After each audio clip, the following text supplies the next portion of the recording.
કરોડપતિ થવું હોય તો એક આશીર્વાદમાં કરોડપતિ કરી આલું હું એ મેલેડીશ. કોઈને રૂપિયા બંગલા ચોદી ઝવેરાત સોનું જોતું હોય ને તો ખાલી આમ ધૂણીને ઊભી થવું ને એટલે ઢગલા થઈ જાય હું મેલડી આવું કહું. પણ આવી મોહ માયા લોભ લાલચમાં પડતા નહીં.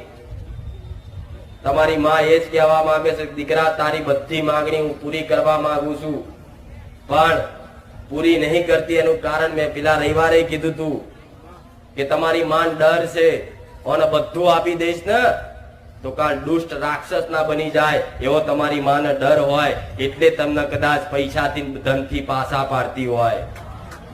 જે એવી સદબુદ્ધિ મળી જાય કે ધન ક્યાં વાપરવું, દાન શું કરવું એવી સમજ મળી જાય ને તમારી માને એવો ભરોસો આવી જાય કે મારા દીકરાના કદાચ કરોડો રૂપિયા આલીશ ને પણ એ કરોડો રૂપિયા ખોટી જગ્યાએ નહીં વાપરે એટલે તમારી માં ઢગલા કરી દે.